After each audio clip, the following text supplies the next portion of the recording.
छोटी लड़की। इटली के वेनिस नगर में एक व्यापारी था। एक बार उसे परिस्थितिवश अपने छोटे से व्यापार को चलाने के लिए शहर के एक बड़े व्यापारी से कर्ज लेना पड़ गया। कर्ज की रकम धीरे धीरे इतनी बड़ी हो गई कि इस छोटे व्यापारी के लिए कर्ज चुकाना अब असंभव सा हो गया। दूसरी ओर क्रूर कर्जदार व्यापारी कर्ज चुकता करने के लिए लगातार दबाव बना रहा था। छोटा व्यापारी जिसने कर्ज लिया था कि उसकी एक बेटी भी थी, जिस पर उस क्रूर व्यापारी कर्ज माफिया की नज़र अच्छी नहीं थी। भयंकर दबाव में जब कर्जदार छोटे व्यापारी ने अदायगी में अपनी असमर्थता जताई तो बड़े व्यापारी की बाँछें खिल गई। पहले तो उसने काफ़ी गुस्सा किया, भला बुरा कहा। फिर बाद में उसने अपने कर्जदार व्यापारी को एक प्रस्ताव दिया। उसने कहा, ऐसा तो नहीं हो सकता, लेकिन फिर भी मैं तुमको एक मौका देता हूँ, परंतु तुम्हें मेरी शर्त माननी होगी। मजबूर छोटे व्यापारी के पास सिवाय शर्त मानने के अलावा और कोई चारा नहीं था। छोटे व्यापारी ने कहा, मुझे मंजूर है।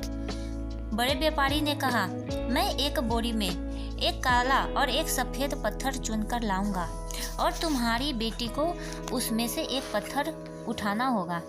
अब यहाँ सिर्फ दो बातें होगी। यदि तुम्हारी बेटी ने झोले में से काला पत्थर उठाया तो तुम्हारी बेटी मेरी पत्नी बनेगी और तुम्हारा कर्ज मैं माफ़ कर दूंगा। यदि उसने सफ़ेद पत्थर उठाया तो तुम्हारा कर्ज माफ़ हो जाएगा। उसे मुझसे शादी करने की भी ज़रूरत नहीं होगी। एक पल के लिए कर्ज लेने वाला व्यापारी बेहोश हो गया, लेकिन कोई दूसरा रास्ता भी तो नहीं था। फैसले के लिए और लोग वहां जमा हुए। कर्ज देने वाले व्यापारी ने यही पास के बगीचे में से पत्थर ढूंढना शुरू किया, लेकिन इस छोटे व्यापारी की बेटी ने देख लिया कि उसमें दो काले पत्थर चुने और उसे अपनी बोरी में डाल लिया। लड़की ने पत्थर का टुकड़ा चुनने का निर्णय लिया। लड़की ने झोले में हाथ डाला और पत्थर का टुकड़ा उठाया और बाहर की ओर फेंक दिया। लोगों ने कहा, तुमने ऐसा क्यों किया? इसमें तुमने कौन सा पत्थर उठाया यह तो पता ही नहीं चलेगा। थोड़ी सी हलचल बढ़ गई। बड़ा व्यापारी भी कहने लगा कि नहीं, इसने तो कुछ गड़बड़ी की है। लड़की ने बड़े प्रेम और शांत से जवाब दिया, इसमें घबराने की क्या बात है? इसमें दो ही पत्थर तो थे, एक सफ़ेद और दूसरा काला।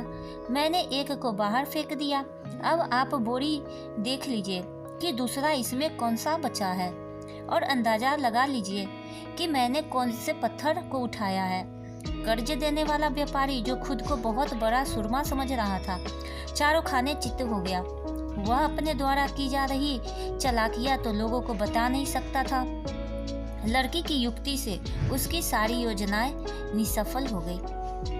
यदि आपको कहानी अच्छी लगे तो मेरे चैनल को सब्सक्राइब कीजिए।